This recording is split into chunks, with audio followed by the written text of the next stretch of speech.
Welcome friends, हम यहाँ पे शॉर्ट रिवीजन वीडियो शुरू कर रहे हैं जिसके अंदर हम 11 साइंस जो है बायोलॉजी वो पूरा ख़त्म करेंगे सिर्फ 6 या 7 घंटे में, और 12 साइंस का जो बायोलॉजी है पूरा बायोलॉजी बराबर उसका रिवीजन हम करेंगे 8 से 10 घंटे में। Respiration in plants.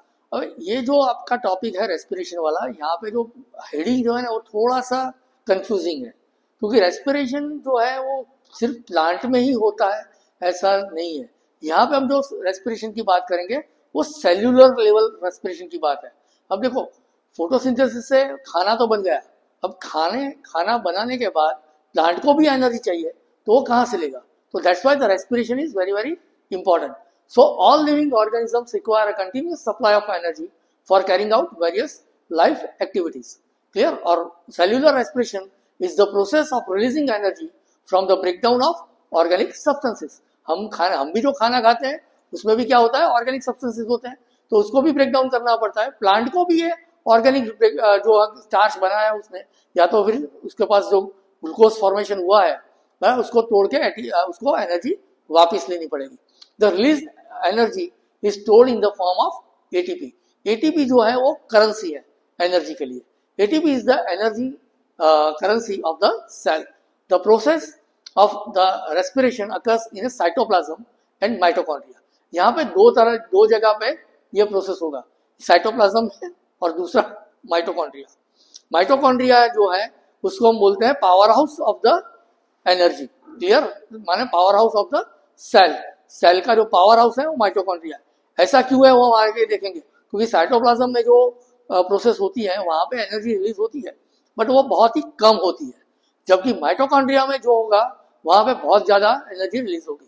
So it involves the consumption of the oxygen. अब देखो, पहले में हमने क्या किया था? ऑक्सीजन को यूटिलाइज करके हमने ऑर्गेनिक मैटर बनाया था। अब हम वही ऑर्गेनिक मैटर को तोड़ के, है ना, इसको ऑक्सीडेशन करके और वहां से एनर्जी वापस लेंगे। तो it involves the consumption of the oxygen and liberation of the carbon dioxide and water. Carbon dioxide और वाटर से हमने ग्लूकोज बनाया था, अब वही ग्लूकोज को हम तोड़ के वापस कार्बन डाइऑक्साइड और पानी वापस लेंगे। तो respiratory substrate, these are the compounds which get oxidized during the cellular respirations। Example carbohydrates, fats, proteins etcetera. माने जिस सबस्ट्रेट से रेस्पायर करके हम एनर्जी ले रहे हैं उसको हम क्या बोलेंगे? Respiratory substrate. The first process is glycolysis. Glycose and lysis. Glycose माने ग्लूकोज एंड लिसिस माने तोड़ना। तो it is a linear pathway that occurs in a cell cytoplasm. देखो, पहले में हमने देखा था फोटोसिंथेसिस में कि हमने ग्लूकोज बनाया था, यहाँ पे हम लोग ग्लूकोज तोड़ रहे हैं। क्लियर? तो it is a linear pathway, माने एक के बाद एक जो है वो प्रोसेस होगी, ये 10 स्टेप में खत्म होता है। क्लियर? तो it occurs in both aerobic and anaerobic respirations. माने ऑक्सीजन का यूज करके भी ये होता है, या तो अगर जो ऑर्गेनिज्म ऑक्सीजन यूज नहीं करते है ना, वो भी ग्लाइकोलिसिस तो उसको भी करना ही पड़ेगा। Clear? It involves the partial breakdown of the glucose into 2 molecules of pyruvic acids। Means 6 मोलेकुल्स वाला जो ग्लूकोज था वो 3 मोलेकुल वाले 2 पायरुविक एसिड में टूट जाएंगे। In plants as we know sucrose is the end product of the photosynthesis। Means last जो बनता है, जो ग्लूकोज कहते हैं, वो क्या बनता है? सुक्रोज बनता है। And therefore this sucrose is converted into glucose and fructose with the help of invertase enzymes. तो इसको हमें पहले क्या करना पड़ेगा? ग्लूकोज और फ्रुक्टोज में इसको कन्वर्ट करना पड़ेगा। Clear? The process of glycolysis generates twice NADH2 and twice ATP molecules upon breakdown of a 1 glucose molecule. माने एक ग्लूकोज मोलेकुल को आप तोड़ोगे तो उनमें से आपको क्या मिलेगा? 2 NADPH2 मीन्स NADH2 और 2 ATP मिलेगा। देखो, ये बहुत कम एनर्जी रिलीज हो रही है। अब समझो, ग्लाइकोलिसिस के बाद जो एनर्जी रिलीज होनी चाहिए मीन्स ग्लूकोज को तोड़ने के लिए, वो बहुत कम हो रही है। क्लियर? हमने ऑलरेडी 18 एटीपी तो यूज कर लिए थे ग्लूकोज बनाने में, अब हमें वापस नेट एटीपी कितने मिल रहे हैं? सिर्फ 2। तो स्टेप्स ऑफ ग्लाइकोलिसिस क्या है? तो सबसे पहले तो ग्लूकोज जो है उसको हमने ग्लूकोज 6 फॉस्फेट में ट्रांसफर करना पड़ेगा। इसके लिए एटीपी यूज होगा, एटीपी से एडीपी बनेगा और इनऑर्गेनिक फॉस्फेट जो है वो यूज होगा। उसमें से फ्रुक्टोज बनेगा, फ्रुक्टोज से फ्रुक्टोज 1,6 बाइफॉस्फेट। मीन्स यहाँ पे वंस अगेन एक एटीपी हम यूज करेंगे। क्लियर? और यहां से आगे जाओगे तो ट्रायोस फॉस्फेट के 2 मोलिक्यूल्स बनेंगे, क्लियर, जिसको हम बोलेंगे ग्लिसरॉल्डिहाइड 3 फॉस्फेट्स, या तो डाइहाइड्रोक्साइड एसीटोन फॉस्फेट्स। और ये दोनों सेम ही है, तो हम ट्रायोस फॉस्फेट्स में ग्लिसरॉल्डिहाइड से आगे जाएंगे, क्लियर। अब देखो ग्लिसरॉल्डिहाइड जो डाइफॉस्फेट था, उसमें से ट्रायोस फॉस्फेट जो है वो 2 ट्रायोस फॉस्फेट हमें मिला, उसमें से फिर क्या होगा, पानी होगा, फॉस्फोग्लाइसोरेट होगा, फिर पानी निकलेगा, फॉस्फोइनोल पायरुवेट बनेगा, फिर एडीपी निकलेगा, मींस एडीपी से एटीपी। वहां पे आपको एक एनर्जी एटीपी वापस मिलेगा, एक एटीपी आपको पहले स्टेज में मिला था और दूसरा एटीपी यहाँ पे, और ऐसे 2 मोलिक्यूल है, तो यहाँ पे कितने मिले, 4 एटीपी मिले, बट ऑलरेडी 2 एटीपी हमने यूज कर लिए थे, तो हमारा नेट एटीपी प्रॉफिट कितना हुआ, सिर्फ 2 का। जब पायरुवेट प्रोड्यूस में अंडरगो, अब देखो ये जो पायरुवेट बनता है, यहां से आगे का जो प्रोसेस है वो 2 तरह से हो सकता है, क्लियर, या तो फिर वो मींस एरोबिक रेस्पिरेशन में जाएगा तो ऑक्सीजन यूज करेगा, या तो फिर वो एनारोबिक रेस्पिरेशन में जाएगा। तो एनारोबिक रेस्पिरेशन में आपका सेल टाइप कौन सा है, उसके आधार पे आपके 2 प्रोडक्ट मिलेंगे। अगर आपका मसल्स के सेल्स है तो वो क्या करेंगे, लैक्टिक एसिड फर्मेंटेशन करेंगे। अगर वो आपका यीस्ट वाला सेल है तो वो क्या करेगा, अल्कोहलिक फर्मेंटेशन करेगा।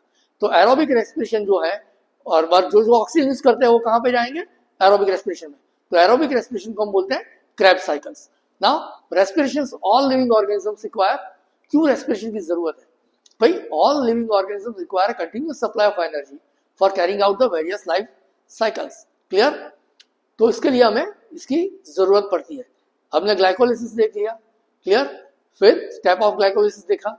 अब हम देखते हैं एरोबिक रेस्पिरेशन, मींस जिसको हम बोलते हैं ट्राइकार्बोक्सिलिक एसिडिक साइकिल, क्लियर, या तो टीसीए साइकिल, क्लियर है। Pyruvate synthesized by the glycolytic catabolism. देखो कैटाबॉलिज्म का मतलब यही होता है कि किसी भी चीज को तोड़ना, मेटाबॉलिज्म का मतलब होता है उसमें से बनाना, क्लियर है। तो pyruvate synthesized by the glycolytic catabolism is in a cytoplasm enters, अब ये जो है वो कहां पे जाएगा, माइटोकॉन्ड्रियल मैट्रिक्स में जाएगा, एंड अंडरगोज द ऑक्सीडेटिव डीकार्बोक्सिलेशंस। अब देखो यहाँ पे 3-3 कार्बन वाले 2 मोलिक्यूल बने थे, हमें तो क्या करना पड़ेगा, हर एक कार्बन को अलग करना पड़ेगा, क्लियर। सो यहाँ पे आपका सबसे पहला जो बनेगा वो क्या बनेगा, एसिटाइल कोएंजाइम। जो एसिटाइल कोएंजाइम जो है वो 2 कार्बन का है, माने 1 कार्बन यहाँ पे रिलीज हो गया, क्लियर। नाउ ये जो आपकी क्रेब्स साइकिल है उसमें एसिटाइल कोएंजाइम जो है वो एंटर होगा, क्लियर। तो it is a cyclic process that occurs in a mitochondrial matrix. The process of the Krebs cycles produces 6 NADH2, twice FADH2 and twice 2 ATP molecules on the breakdown of the 2 acetyl coenzyme molecules. Clear? तो देखो यहाँ पे हमें जो मिल रहा है वो भी कितनी है, सिर्फ 2 ATP है, और ये कहाँ पे हो रहा है, साइटोप्लाज्म में। साइटोप्लाज्म में हमें जो मिलेगा वहां पे सिर्फ 2 ATP मिलता है। तो अब आगे की जो प्रोसेस है वो मैट्रिक्स में होगी, माइटोकॉन्ड्रिया पे, क्लियर। अब माइटोकॉन्ड्रिया में जो होगा वहां पे सबसे ज्यादा एनर्जी रिलीज होगी, क्लियर है, क्योंकि हमें पानी भी वापस लेना है और कार्बन डाइऑक्साइड भी बिल्कुल जो है वो उसको रिमूव करना है। कार्बन डाइऑक्साइड तो चलो यहाँ पे रिमूव हो गया, बट पानी कैसे वापस आएगा। तो by the end of the citric acid cycle glucose molecule is completely oxidized, but the energy is not released unless NADH and FADH are completely oxidized through the electron transport chain, and it occurs in a mitochondrial matrix. तो ये कहाँ पे बनेगा, mitochondrial matrix में, जिसको हम बोलते हैं ऑक्सीडेटिव फॉस्फोराइलेशन। तो oxidative phosphorylation is the process in which electrons are transferred from electron donors to oxygen, that is the electron acceptor. The enzyme involve in oxidative phosphorylation is the ATP synthesis. For every 2 protons passing through the F0 to F1 complex, ये केमियोस्मेटिक वाला याद करो, F0 से F1 complex में जा रहा है, तो F0 से F1 complex 1 molecule of ATP is synthesized. अब देखो यहाँ पे एक चीज है, यहाँ पे आपका जो मेटाबॉलिक एक्टिविटीज जो है वहां पे कैटाबॉलिज्म एंड मेटाबॉलिज्म दोनों साथ साथ चलते हैं। ऐसा नहीं है कि एक बार कैटाबॉलिज्म खत्म हो जाए उसके बाद एनाबॉलिज्म शुरू हो जाए। हम जैसे जैसे जो कार्बन मींस ऑर्गेनिक मैटर को तोड़ते हैं, साइमल्टेनियसली वही टूटे हुए जो टुकड़े हैं वहां से हम नया बनाए, जैसे कि प्रोटीन को हम तोड़ेंगे अमाइनो एसिड्स में, और वही अमाइनो एसिड्स से हम हमारे बॉडी को जरूरत है वो नए अमाइनो एसिड्स बनाते रहेंगे। तो ये दोनों प्रोसेस जो है साइमल्टेनियसली चलेगी, and that's why it is known as amphibolic pathway. And clear? तो एम्फीबॉलिक पाथवे का मतलब है respiratory pathway involves both anabolic and catabolic pathways, hence the respiration is term as a amphibolic pathway. अब देखेंगे आगे कि respiratory question क्या है। रेस्पिरेटरी क्वेश्चन माने आरक्यू। आरक्यू माने respiratory depends on the type of the respiratory substrate use. हमें respiration के लिए कौन सा सबस्ट्रेट यूज किया था वो हमें रेस्पिरेटरी क्वेश्चन बताएगा। रेस्पिरेटरी क्वेश्चन कुछ नहीं है,